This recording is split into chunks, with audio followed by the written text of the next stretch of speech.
Hello every one, പുതിയൊരു വീഡിയോയിലേക്ക് എല്ലാവർക്കും സ്വാഗതം. ഇന്നത്തെ വീഡിയോയിൽ രാവിലെ മുതൽ ഉച്ച വരെയുള്ള എൻ്റെ ഒരു സാധാരണ ദിവസത്തെ റൊട്ടീനാണ് കാണിക്കുന്നത്. അപ്പോൾ എൻ്റെ വീഡിയോ മുഴുവനായിട്ട് കാണുക. കണ്ടിഷ്ടമാവുകയാണെങ്കിൽ ലൈക്ക് ചെയ്യുക. സബ്സ്ക്രൈബ് ചെയ്യാതെയാണ് കാണുന്നതെങ്കിൽ ഒന്ന് സബ്സ്ക്രൈബ് ചെയ്ത് സപ്പോർട്ട് ചെയ്യാൻ മറക്കല്ലേ. അപ്പോൾ അതാ രാവിലെ തന്നെ കുട്ടികളെ പറഞ്ഞേക്കലും ബ്രേക്ക്ഫാസ്റ്റ് കഴിക്കലും അങ്ങനെയുള്ള കാര്യങ്ങളൊക്കെ കഴിഞ്ഞിട്ടുണ്ട്. അപ്പോൾ അതാ 8:35 കേട്ടോ അപ്പോൾ ടൈം. 8:40 എടുത്തിട്ടുണ്ട്. അപ്പോൾ അതാ ഞാൻ മുറ്റടിയൊക്കെ കഴിഞ്ഞ് അകത്തേക്ക് എത്തിയിട്ടുണ്ട്. ഇന്ന് ഫ്രൈഡേ ആയതുകൊണ്ട് തന്നെ നേരത്തെ വണ്ടി വന്നിട്ടുണ്ട്. അപ്പോൾ ഞാൻ എൻ്റെ കാര്യങ്ങളൊക്കെ വേഗം ചെയ്യുകയാണ്. ഇന്ന് കുറേ ജോലികളുള്ള ഒരു ദിവസം തന്നെയാണ്. അപ്പോൾ നമ്മൾ മേലെ കുറേ പണികളൊക്കെ എടുത്തിരുന്നു, ഞാൻ മുമ്പ് പറഞ്ഞിരുന്നില്ലേ. അപ്പോൾ അതിൻ്റെ മേലെ കുറേ ശരിയാക്കാനും അങ്ങനെയുള്ള കാര്യങ്ങളൊക്കെ ഉണ്ട്. അപ്പോൾ ആ ഒരു കാര്യങ്ങളൊക്കെ ചെയ്യണമെങ്കിൽ നമ്മൾ താഴെയുള്ള കാര്യങ്ങളൊക്കെ ചെയ്ത് വൃത്തിയാക്കിയതിന് ശേഷം വേണം എനിക്ക് മേലേക്ക് പോകാൻ. ഇന്ന് ലഞ്ചൊന്നും ആക്കിയിട്ടില്ല കുട്ടികൾ പോകുമ്പോഴേക്കും. അപ്പോൾ ആ ഒരു ജോലികളൊക്കെ ഉണ്ട്. അപ്പോൾ ഞാനിത് പെരുന്നാളിന് ഇങ്ങനെ ഇട്ട് വെച്ചതാണ് കേട്ടോ. ഇപ്പോഴും ഒന്നും ആയിട്ടില്ല. അത് വെള്ളത്തിലിങ്ങനെ ഇട്ട് വെച്ചതാണ്. നല്ല നാച്ചുറൽ ഫ്ലവറുകൾ തന്നെയാണ്. അപ്പോൾ നമ്മൾ കുറച്ച് ദിവസമൊക്കെ ഇങ്ങനെ നിൽക്കും കേട്ടോ. ഒരു 10 ദിവസമൊക്കെ അങ്ങനെ നിൽക്കലുണ്ട് നമ്മളിങ്ങനെ ഇട്ട് വെക്കുമ്പോൾ. അപ്പോൾ നല്ല അടിപൊളിയായിട്ട് ഇങ്ങനെ നിൽക്കുന്നുണ്ട്. ഞാൻ അടിച്ചു വരുന്നതിൻ്റെ മുമ്പായിട്ട് തന്നെ വീടുകളൊക്കെ എല്ലാം ഒന്ന് ബെഡ്ഷീറ്റ് കാര്യങ്ങൾ പുതപ്പ് അങ്ങനെയുള്ളതൊക്കെ ഒന്ന് സെറ്റ് ചെയ്ത് വെക്കും. മൊത്തത്തിലൊന്ന് സെറ്റ് ചെയ്ത് വെച്ചിട്ടാണ് അടിച്ചു വരാൻ നിൽക്കുക. അങ്ങനെ ആകുമ്പോൾ നമുക്ക് അങ്ങനെ അങ്ങ് അടിച്ചു വാരി പോയാൽ മതിയല്ലോ. അതിൻ്റെ ഒരു കൂടെ ഇങ്ങനെ ഓരോന്ന് ഒതുക്കാനും പെറുക്കാനും നിൽക്കുമ്പോഴാണ് നമുക്ക് കുറേ ടൈമായി കിട്ടുക. അപ്പോൾ നമ്മൾ അടിച്ചു വരുന്നതിൻ്റെ മുമ്പായിട്ട് തന്നെ എല്ലാം ഒന്ന് ഒതുക്കി പെറുക്കി വെച്ച് അടിച്ചു വരുവാണെങ്കിൽ നല്ല ഈസി ആയിട്ട് കഴിയും. പിന്നെ ഞാനിതാ കിച്ചണിലേക്കാണ് എത്തിയിട്ടുള്ളത്. അപ്പോൾ മീൻ കറിയാണ് ഇന്ന് വെക്കുന്നത്. അപ്പോൾ ആ മീൻ കറിക്ക് വേണ്ടിയിട്ട് ഞാൻ ആദ്യം വെളിച്ചെണ്ണ ഒഴിച്ചിട്ടുണ്ട്. പിന്നെ അതിലേക്ക് ഞാൻ ഉലുവ ഇട്ട് കൊടുക്കും. അതൊന്ന് പൊട്ടിയതിന് ശേഷം തക്കാളി, വെളുത്തുള്ളി, ചെറിയ ഉള്ളി ഇതാണ് കേട്ടോ ഞാൻ യൂസ് ചെയ്യുന്നത്. വലിയുള്ളി അങ്ങനെ ഞാൻ എടുക്കാറില്ല. അപ്പോൾ അതും നന്നായിട്ടൊന്ന് വഴന്ന് കിട്ടാൻ വേണ്ടിയിട്ട് ഉപ്പ് ഇട്ടിട്ടൊന്ന് അടച്ച് വെച്ചാൽ മതി. നല്ലോണം ഒന്ന് ഫ്ലെയിം കുറച്ച് വെച്ചിട്ട് അങ്ങനെ കുറച്ച് സമയം വെക്കുമ്പോഴേക്കും നമ്മളെ തക്കാളിയൊക്കെ നന്നായിട്ട് വഴന്ന് വരും. അതിന് ശേഷം ഞാൻ കാശ്മീരി ചില്ലി പൗഡറും സാദാ എരിവുള്ള മുളക് പൊടിയും 1.5 ടീസ്പൂൺ വീതം ഇട്ട് കൊടുത്തിട്ടുണ്ട്. പിന്നെ കുറച്ച് മല്ലിപ്പൊടിയും ഇട്ട് കൊടുത്തിട്ടുണ്ട്. പിന്നെ നമ്മൾ നല്ല തിളച്ച വെള്ളമാണ് കേട്ടോ ഈ ഒരു കറിയിലേക്ക് ഒഴിച്ചു കൊടുക്കേണ്ടത്. ഞാൻ പുളി അങ്ങനെ യൂസ് ചെയ്യാറില്ല. അത്ര നല്ലതൊന്നല്ലല്ലോ നമ്മൾ സ്ത്രീകൾക്ക് പുളി അങ്ങനെ യൂസ് ചെയ്യുന്നത്. പിന്നെ കുടംപുളി ഇട്ടാൽ എനിക്ക് വേറെ ടേസ്റ്റ് ആയിട്ട് കേട്ടോ ഫീൽ ചെയ്യുക. അതുകൊണ്ട് ഞാൻ പുളി അങ്ങനെ ഇടില്ല. ഒരു 2-3 തക്കാളി അങ്ങനെ ഇടും. നമ്മൾ മീനിൻ്റെ ക്വാണ്ടിറ്റി അനുസരിച്ച് തക്കാളി കൂട്ടിയെടുക്കും കേട്ടോ. അതാണ് ചെയ്യുക. പിന്നെ നമ്മൾ ഈ ഒരു കോലി മീൻ നല്ല ടേസ്റ്റാണ് കേട്ടോ. മീൻ മുളകിട്ട് ഇങ്ങനെ വെക്കുമ്പോൾ എനിക്ക് ഭയങ്കര ഇഷ്ടമാണ്. എനിക്ക് ഫ്രൈ ചെയ്യുന്നതിലും ഇഷ്ടം കറി വെച്ച സാധനങ്ങളാണ് കേട്ടോ. ഈ മീനായാലും ഇറച്ചികളായാലും ഒക്കെ അങ്ങനെ തന്നെയാണ്.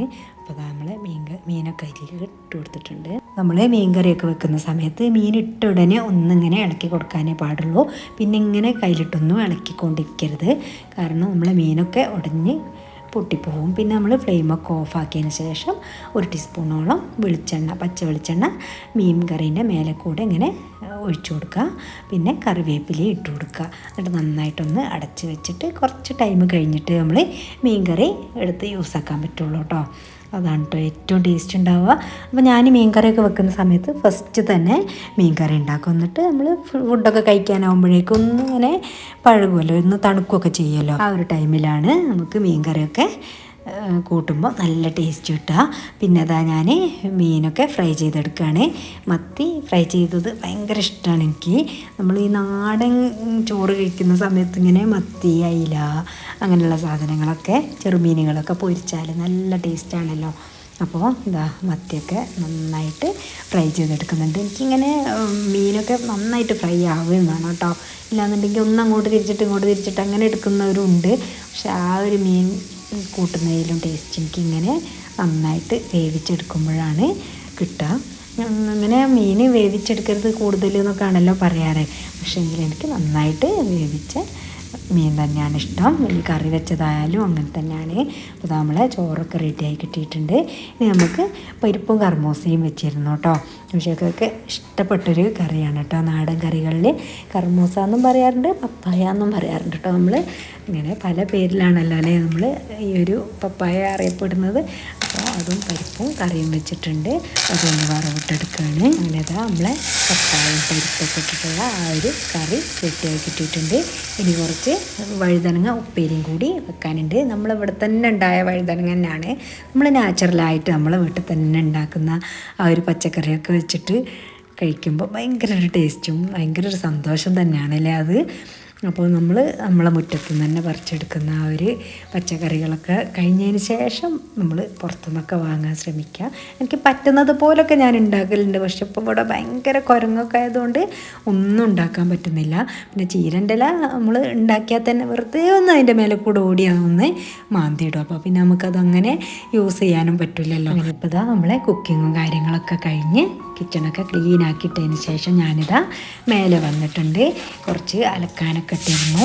പിന്നെ ഇതാ നമ്മൾ ആ ഒരു അലക്കാനിട്ടിരുന്ന ആ ഒരു സ്ഥലമൊക്കെയാണ് കേട്ടോ നമ്മളിപ്പം കുറേ പണികളൊക്കെ എടുപ്പിച്ചു എന്ന് പറഞ്ഞത്. അനുഷയ്ക്കും കൂടെ തന്നെ ഉണ്ട് കേട്ടോ എനിക്ക് വെള്ളം അടിച്ച് തരാനും. അപ്പോൾ അതാ ഞാൻ ഇങ്ങനെ സോപ്പൊക്കെ ഇട്ടിട്ട് നന്നായിട്ട് കഴുകുകയാണ് കേട്ടോ.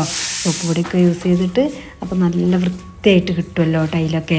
അപ്പോൾ കുറേ വെള്ളമൊക്കെ യൂസ് ചെയ്യുന്നുണ്ട്, എന്നാലും വേണ്ടിയില്ല, നല്ല വൃത്തിയായി കിട്ടും. അപ്പോൾ ഒന്നൊക്കെ നന്നായിട്ടൊന്ന് അടിച്ച് കഴുകിയിടുകയാണ്. എന്നാൽ പിന്നെ നമുക്ക് ചെരുപ്പൊന്നും ഇടാതെ തന്നെ അങ്ങോട്ട് ഇറങ്ങിയാലും പ്രശ്നമില്ലല്ലോ. കുട്ടികളോടൊക്കെ ഇപ്പം ഇങ്ങനെ മേലെയുള്ള കാര്യമാകുമ്പോൾ നമുക്കിങ്ങനെ കാണില്ല. അപ്പോൾ അവർ ചെരുപ്പിടാതൊക്കെ ഇറങ്ങിയിട്ട് അകത്തേക്ക് കയറി കഴിയുമ്പോൾ ഈ ഒരു പൊടിയൊക്കെ അകത്തേക്കല്ല ആവുക. അപ്പോൾ നമ്മളിങ്ങനെയുള്ളൊരു സ്ഥലങ്ങളൊക്കെ ഒന്ന് നന്നായിട്ട് അടിച്ച് കഴുകി തുടച്ചൊക്കെ ഇടുകയാണെങ്കിൽ നല്ല വൃത്തിയായിട്ട് തന്നെ ഇരിക്കും. അപ്പോൾ കുറേ പണികളൊക്കെ നടന്നിട്ടുണ്ട്, അതൊക്കെ ഞാൻ കാണിച്ചു തരാം. അപ്പോൾ ആദ്യം ഇവിടെയൊക്കെ ഒന്ന് അടിച്ച് കഴുകി വൃത്തിയാക്കിയിട്ട് കുറേ സംഭവങ്ങളുണ്ടായിരുന്നു കേട്ടോ. നമ്മളിവിടെ ഗ്രില്ലൊക്കെ ഇട്ടിട്ടുണ്ട്. അപ്പോൾ ആ ഒരു സാധനങ്ങളൊക്കെ നമ്മൾ താഴെയൊക്കെ കൊണ്ടിട്ട് താഴെയുള്ള സാധനങ്ങൾ കുറേ മേലെ കൊണ്ടുവച്ച് പിന്നെ നമ്മൾ അയലുകളൊക്കെ ഇപ്പുറത്തെ സൈഡിലേക്ക് മാറ്റുകയാണ്. പിന്നെ ഉച്ചയ്ക്ക് എനിക്കതൊക്കെ ഒന്ന് വലിച്ച് കെട്ടി തരുന്നുണ്ട് കേട്ടോ. അപ്പം ഞാൻ തന്നെയാണ് കേട്ടോ അയലൊക്കെ കെട്ടൽ. മനോജാക ഉള്ളപ്പോൾ പിന്നെ ഞാൻ ഇങ്ങനെ ഓരോന്ന് പറഞ്ഞപ്പോൾ അങ്ങനെ ചെയ്തു തരികയാണ് കേട്ടോ. എൻ്റെ കൂടെ തന്നെ ഉണ്ട്. എന്ത് ജോലി ചെയ്യുകയാണെങ്കിലും ഞങ്ങൾ രണ്ടാളും തന്നെയാണ് കേട്ടോ ചെയ്യുക. അപ്പോൾ ഇതാ മൊത്തത്തിൽ ഞാനൊന്ന് അടിച്ച് കഴുകി വൃത്തിയാക്കിയിട്ടിട്ടുണ്ട്. ഇതാണ് കേട്ടോ നമ്മൾ ചെയ്ത പണികൾ എന്ന് പറഞ്ഞത്. മൊത്തത്തിലൊന്ന് ഷീറ്റിട്ട് ഫുള്ളായിട്ടൊന്ന് ഗ്രില്ലും ചെയ്ത് തന്നിട്ടുണ്ട് കേട്ടോ ചുറ്റിലും. എന്നാൽ പിന്നെ ആ കുരങ്ങിൻ്റെ ശല്യങ്ങളൊന്നും ഉണ്ടാവില്ലല്ലോ. അല്ലെങ്കിൽ നമ്മൾ ഡ്രസ്സൊക്കെ ആറിട്ട് കഴിഞ്ഞാൽ അതൊക്കെ എടുത്ത് കൊണ്ടുപോവുക, അല്ലെങ്കിൽ അതിലിട്ടൊന്ന് ചുരുണ്ട് കിടക്കുക എന്തെങ്കിലുമൊക്കെ ചെയ്യും. പിന്നെ നമുക്ക് യൂസ് ചെയ്യാൻ ഭയങ്കര ഒരു ബുദ്ധിമുട്ടാണല്ലോ. അപ്പോൾ ആ ഒരു ബുദ്ധിമുട്ടുകൊണ്ടാണ് ഇങ്ങനെ ഗ്രില്ലിടാൻ കാരണം. അപ്പോൾ നമ്മൾ എന്തെങ്കിലും ഒരു സാധനങ്ങളൊക്കെ ഇവിടെ ഇട്ട് കഴിഞ്ഞാൽ അതൊക്കെ നശിപ്പിച്ചിടും. അപ്പോൾ ആ ഒരു ശല്യം ഒഴിവാക്കാനാണ്. പിന്നെ ഞാനിത് അലക്കാനിട്ടിരുന്നു എന്ന് പറഞ്ഞില്ലേ, അതൊക്കെ ഒന്ന് ആറിയിടുകയാണ്. നമ്മൾ പുതിയ അയലിലൊക്കെ ഇങ്ങനെ ആറിയിടുകയാണ്. അപ്പോൾ ആ ഒരു സൈഡിലേക്ക് അയൽ മാറ്റി, അങ്ങനെ ആകുമ്പോൾ ഇപ്പുറത്തെ സൈഡിൽ നല്ലൊരു സൗകര്യം നമുക്ക് കിട്ടുമല്ലോ. നമുക്ക് ആറിയിടാനും അലക്കിയിടാനും ഒക്കെ നല്ല വൃത്തിയായിട്ട് സ്ഥലം കിട്ടിയിട്ടുണ്ട്. അപ്പോൾ അതാ ഞാൻ എല്ലാ തുണികളും നല്ല നിവർത്തി കുടഞ്ഞ് വിരിച്ചിടുകയാണ്. അതുതന്നെ ഒരു വൃത്തിയാണല്ലോ. എനിക്ക് ഡ്രസ്സുകളൊക്കെ നല്ല കറക്റ്റായിട്ട് നിൽക്കണം കേട്ടോ. എനിക്കിങ്ങനെ അവിടെയും ഇവിടെയും ഇങ്ങനെ ചുരുണ്ട് കിടക്കുക, ഒരു തല അങ്ങേ സൈഡിലേക്ക് ഒരു തല ഇങ്ങേ സൈഡിലേക്ക് അങ്ങനെ ഒന്നും ആവാൻ പാടില്ല. നല്ല കറക്റ്റായിട്ട് ഇങ്ങനെ ഡ്രസ്സുകളൊക്കെ നിൽക്കണം. അതാണ് കേട്ടോ ഇഷ്ടം. നമ്മൾ അലക്കാനുള്ള തുണികളൊക്കെ പെട്ടെന്ന് തന്നെ അലക്കാനിടുക. പിന്നെ ആറിയിട്ടത് ഉണങ്ങിയതുണ്ടെങ്കിൽ അതെടുത്തിട്ട് വേഗം തന്നെ അത് മടക്കും വെക്കുക. എന്നാൽ പിന്നെ ഈ ഒരു ഡ്രസ്സിൻ്റെ ആ ഒരു സെക്ഷൻ വേഗം തന്നെ കഴിയും. നമ്മൾ ഡ്രസ്സ് പാത്രങ്ങൾ ഒക്കെ നമ്മൾ വൃത്തിയായിട്ട് വെക്കണം. ഇല്ലാന്നുണ്ടെങ്കിൽ ഒരു വൃത്തി നമ്മളെ വീട്ടിലുണ്ടാവില്ല. നമ്മളെ വീട്ടിലെ പാത്രങ്ങളും ഡ്രസ്സുകളും വൃത്തിയായിരുന്നാൽ തന്നെ നമ്മളെ വീടിന് ഒരു ഒതുക്കവും വൃത്തിയൊക്കെ വരുള്ളൂ. നമ്മളിനി പിന്നെ എന്ത് ജോലികൾ ചെയ്തിട്ടും കാര്യമില്ല. ഉച്ചക്കൊക്കെ പള്ളിയിലൊക്കെ പോകാനുണ്ടല്ലോ, ഒന്ന് ഫ്രൈഡേ ആയതുകൊണ്ട് ഇങ്ങനെ പള്ളിയിലൊക്കെ പോയി വന്ന് ഞങ്ങൾ പിന്നെ ലഞ്ചൊക്കെ കഴിക്കുകയാണ്. അതൊക്കെ കഴിഞ്ഞതിന് ശേഷം ഞാനിതാ പാത്രങ്ങളൊക്കെ എടുത്ത് വെക്കുകയാണ്. ഈ പാത്രങ്ങൾ എടുത്ത് വെക്കുന്ന സ്റ്റാൻഡും ഇപ്പോൾ നമ്മൾ ഈ ഗ്രില്ലൊക്കെ അടിച്ച സമയത്ത് ചെയ്തതാണ്. ഞാൻ അപ്പുറത്തൊരു ടേബിൾ ഇട്ടിരുന്നു, അതുമേലായിരുന്നു കേട്ടോ ഞാൻ പാത്രങ്ങളൊക്കെ വെച്ചിരുന്നത്.